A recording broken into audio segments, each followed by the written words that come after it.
ب20 جنيه هاتيها، ولا انك تحطي مكعب مرقه مش عارفه التلاته ب5 ولا بكام دلوقتي. انا كنت بجيب الماسوره، اهم ماسوره اهم من اللحمه، يعني قبل ما اجيب اللحمه بقول للراجل عندك ماسوره؟ لو قال لي اه عنده، بوزن اللحمه اللي انا عايزاها.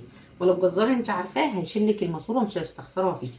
كنت جايباهم ب20 جنيه وخليته هو اللي يقسمهم. مواصفات الماسوره ايه ده؟ عايزه اقول لك البهاريز دي طلع شوربه اقسم بالله ما في بعد كده. اهي مع اي اكله اعمليها، رز وشعريه، اطبخي بيها، مش هتقول لا. احلى اكله ممكن تعمليها واقتصاديه وعلى قد الايد ومية مية.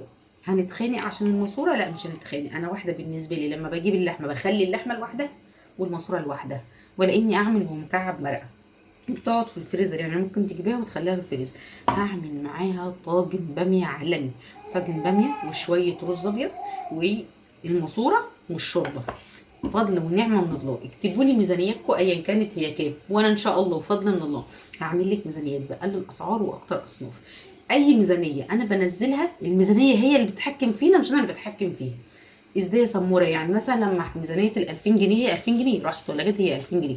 نحط فيها بقى فرخه اتنين، نحط فيها صنفين بروتين والباقي خضار وفاكهه ب 50 جنيه زي البطاطا، عشان عارفه الكلام هيتاخد ازاي. او نعمل حلو بليله برضو مش هيكمل معاك ال 30 40 جنيه. ايا كان ميزانيتك، الميزانيه هي اللي بتتحكم فينا مش احنا اللي بنتحكم فيها. انت ليك عليا اقول لك اصناف كتير، اصناف كتير بقى بتركات. يعني مثلا اليومين دول الخيار ب 25 وب 20، انا بجيب ب 10 جنيه خيار عادي، يخلص اجيب تاني. يديني قد ايه ب 10 جنيه؟ يديني زي ما يديني. المهم انا جبت ب 10 جنيه خيار، جبت ب 10 جنيه طماطم، ب 10 جنيه فلافل، ب 20 جنيه بطاطس كده. الفكره لما اقول لك ب 10 و5 و20 و30 ما قلتش وزن، قلت ب 10 كذا. هي دي الفكره. المكرونه والرز والشعريه برضو بجيب المكرونه ب 10 جنيه، الشعريه بجيبها ب 5 جنيه.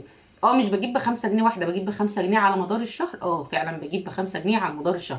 يعني مثلا بحتاج 4 5 أكياس شعريه مثلا في الشهر، بجيب 5 أكياس شعريه، الكيس ب5 جنيه يعني 25 جنيه. هي دي الفكره. بلم لك اقل اصناف، اقل اسعار واكتر اصناف. صلوا على الحبيب قلبه كتير. متفقين معايا ان هي اهم من اللحمه؟